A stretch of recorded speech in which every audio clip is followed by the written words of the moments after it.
Hey guys, welcome back to One All's Pub. Well, tonight I'm going to do an initial impression here of the new to me Cold Steel Code 4 Tanto. This is a knife that came out in 2013, new to Cold Steel's catalog at that point. Didn't really catch my eye then, kind of was off my radar for all of 2013. And really it wasn't until just kind of recently that kind of stumbled across some interest in it, I guess you could say. And picked one up and just kind of wanted to show it to you guys, kind of give you what I think about it here initially. And so let's do that. It's actually a pretty large knife. You see it listed on a lot of websites like Blade HQ and Amazon.com and whatnot, just different places where you can get knives, as having a 3.5-inch blade. That's technically not true. When you put the measuring tape to this, it's actually 3.625 or 3 5/8. So it's a little longer than advertised. If you go to the Cold Steel website, they say it's 3 7/8. So it's a little shorter than advertised as far as Cold Steel goes. I don't know if Cold Steel measures maybe from down here as opposed to the furthest point of the handle, which is kind of the standard way to measure. But when you measure from here to here, it comes out to 3 5/8. So the handle itself is 5 inches long, and that is true, and for an overall length of 8 5/8 inches. Has very nice blade to handle ratio in that regard, via 0.73 to 1, if my math is correct, and so it makes for a nice carry size, bigger carry size of a knife, but kind of counter to most Cold Steel products, it's got a nice thin handle. I mean, it's very thin in this direction. It doesn't fill the hand really brutally, like you see. Like here, I've got the Caro here, the Voyager. And the Voyager's got a pretty good grip from here to here. You can see how much thinner the Code 4 is. It's not that the Voyager feels bad in the hand. It doesn't. It fills the hand very nicely, and there's no complaint there really. But this definitely has a slimmer in-hand feel to it, which I kind of find pleasing. I kind of like it. I gotta be honest. It's it fits in the pocket really nicely. It carries really nicely. And does it make it a little less, uber tactical maybe? Possibly so. I mean, the handle is aircraft grade aluminum. I can't remember, it was 6160 or what. I don't remember the numbers of the. I'm sure my compadre here can lay down some facts for us here. But it's aluminum handle, and it's lightweight therefore. But it's also because of that, it allows them to really make a thin handle out of it too, and really does, just from a tactile perspective and an ergonomics perspective, it fits my hand so well that I really like it a lot. I had always intended to pick up a Recon 1 Tanto, over the years. They always said, "Oh yeah, I'll get one of those. I'll get one of those. I'll get one of those," and just never did, and just kind of grew past it, frankly, and then found myself not really wanting that knife. But when I started to kind of give this one a second look, it occurred to me that this has all of the, or not all of, but many of the aspects of the Recon 1 that I liked, and fixes many of the problems with it that I wasn't particularly drawn to. The thicker handles, the super grippy G10 that tears up pants, the longer blade, the 4-inch blade, and whatnot. This kind of is a shrunken down version, thinned down, more of a, if you want to say, gentleman's version of the Recon 1, maybe you could call it that. The Code 4, it's available in Tanto and in a spear point and in I think it's a clip point, and I don't know, and they all look good, frankly. Whatever one you have, it's a good looking knife. To me, I had to get it in Tanto. It screamed Tanto. Just from from a Cold Steel perspective, I wanted this thing to have a Tanto, so I did, and I think it plays very well in this frame and with this overall look of the knife. It's AUS 8A steel, and it came actually pretty decently sharp from the factory. That's not always been my experience with my cold steels. This one was not particularly sharp, and it's even less sharp now because I've used this one to do yard work and whatnot. And this guy, which you've seen on the channel before, came about as dull as a butter knife. I put it on the wicked edge and sharpened it up, and it's sharp now. And then this guy, where's he at? The little mini Recon 1 Tanto. This guy actually didn't come too bad sharp-wise, but nothing I would get too excited about.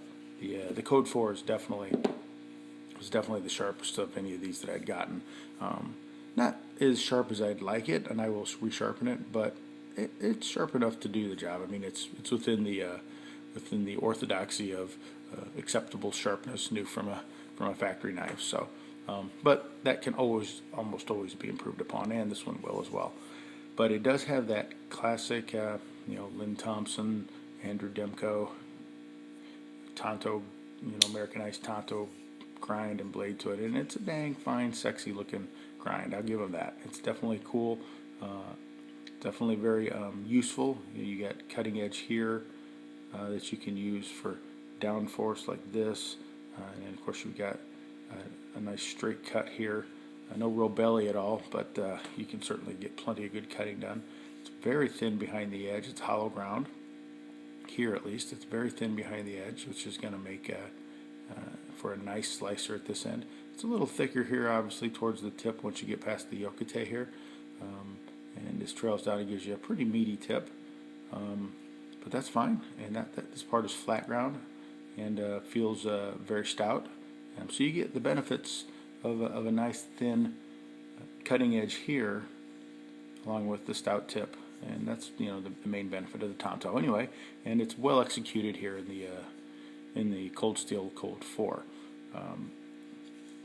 Other things that I really like about this is just the general aesthetics of it. It really comes across nice. The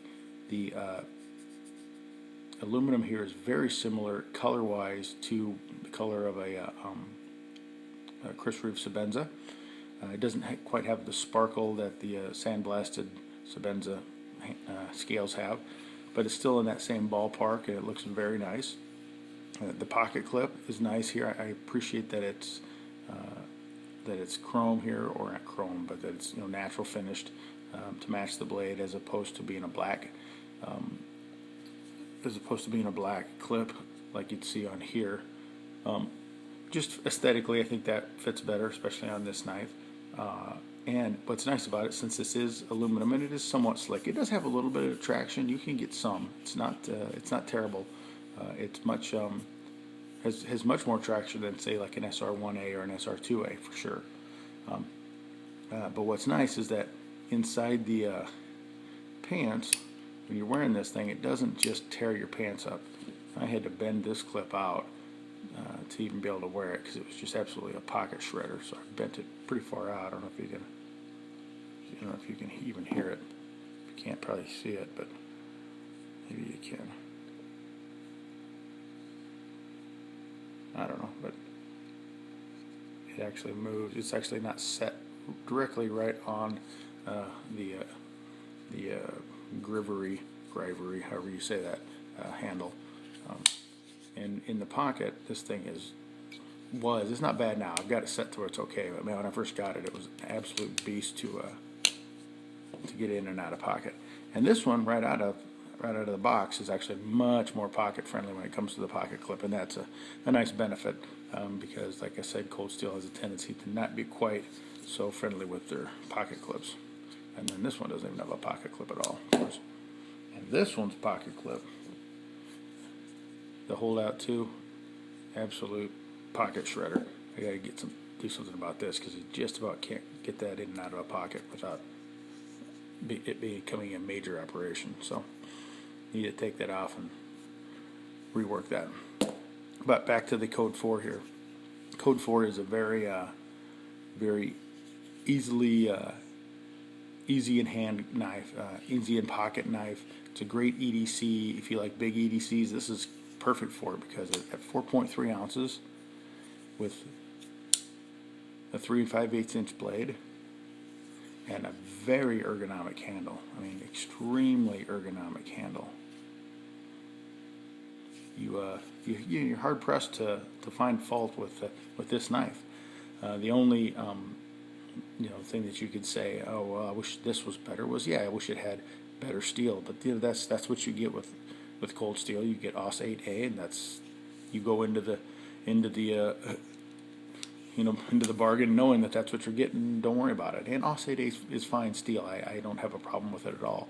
I prefer that over 440C or 440A or 8CR13 MOV or any of those. I think this is about as good of the mid grades as you're going to find. And for the price, I paid $52 and change to get this to my door. I don't think you can argue. I think it's a pretty dang good set of materials for that money, and a very well designed knife.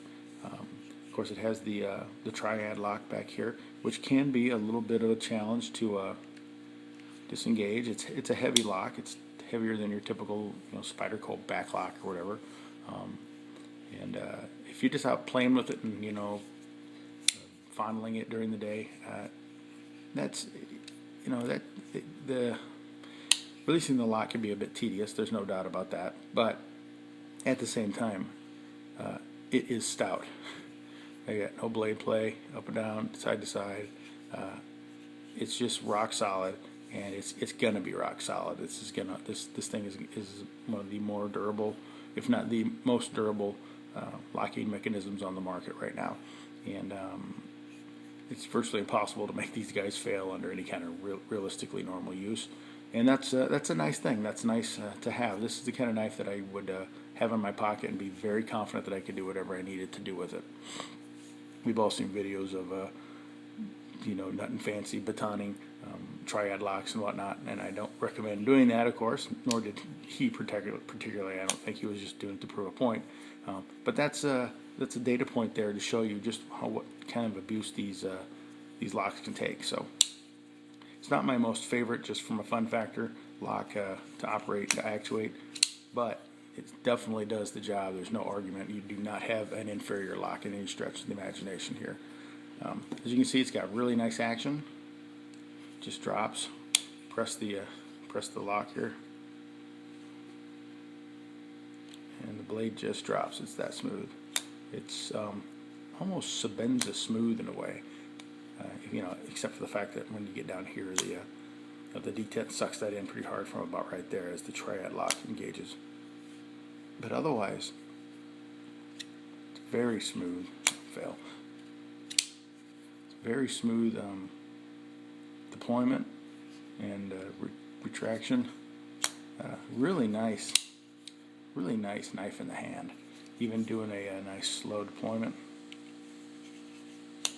Doing a nice slow. You can just feel the smoothness.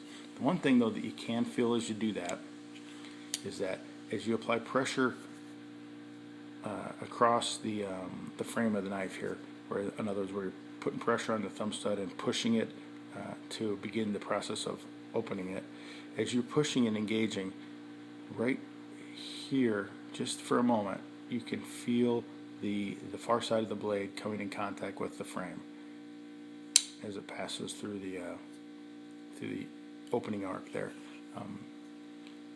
That doesn't seem to happen with this knife at all, and or with this knife at all. And I'm pressing all those pretty hard, and this one I can't imagine. Yeah, no, doesn't know now either. So I don't know if that's just something that's kind of unique to the thin frame of the Code 4. I don't know. It's not bad. I mean, it's not enough to worry about, and it doesn't do it every time. But I think maybe it just has to do with the thinness of the frame here and the blade, the thickness of the blade within it. And just as you're applying that pressure, it's just, I think this is all built very tightly. There's a lot of tight tolerances in here, and you can just feel it just rubbing a little bit right over here is basically where it feels like it's coming from. I'm just rubbing in this area. If I don't, if I make it more of a direct lift out, you don't feel it. It really comes more when you have this lateral force coming across the thumb stud, driving the blade into the other side of the handle scale, and then opening it. Like that time I didn't even really do it. So it's not even a guarantee of every time it's going to happen, but it is something that I did notice, relatively soon after getting the knife. But again, we're talking a $50 knife here, folks, so I'm not too worried about it. It doesn't affect function at all. And I haven't had the knife apart, so maybe I could take it apart and clean up something. Maybe there's just some grit in there that needs to be cleaned. I don't know. It's a very minor issue. I bring it up only just because it's honestly the only thing I have to gripe about on the knife. It's the only negative comment I have on it. So I figured I better have something because honestly, I really, really like this knife. I mean, I like this knife a lot. This is one of those knives that if this was the only knife I had, and I just bought this to be my everyday carry knife, this would be a dang good one to have, and it would certainly suffice. So that's kind of the way I judge knives when I get them. I think to myself, gosh, if this was the only knife I had, and I was just going to buy one, and this is the one I'd been given or had bought, would I be happy? Would I feel like, oh, I got a good one? And in this case, I would feel like, yeah, I got a good one. I'd feel like you have a good knife here that would last you for an incredibly long time and would do what you needed it to do. And in the case of the fact that this is so thin and so pocket friendly and everything like that, it really kind of fits my my personality more so than maybe, and a little bit smaller than the Recon one. It fits my personality a little bit maybe than the old Recon one, which again I said I kind of grew past. I was like, now I really don't want one of those. It's kind of a big, uber tactical looking knife, and maybe I'll pass. And I went in a different direction when I kind of got to that point in my knife buying career. At any rate, the Code 4 fits the bill for me really well when it comes to cold steels. I looked through the rest of the cold steel lineup, and really this is about the only one that I can say that when I look at it I go, yeah, that's a knife I want. There might be some others out there that I would try and like as well, but this is the one that catches my eye, makes me say, ooh, I should buy one of those. And again, it's not that I don't like cold steel. Cold steel's fine. It's just that for whatever reason, their stuff just generally doesn't appeal to me always. This is the exception. This one definitely appeals to me. And it should to you. It's a great knife. It really is. It's a great knife. Just check it out. For the money, I don't think you can beat it. I think you're getting a quality company that makes quality knives with quality materials and quality construction. Cold Steel Code 4 Tanto. I like it. Anyway, that's 1 all 2 cents, guys. Keep the change. Sláinte.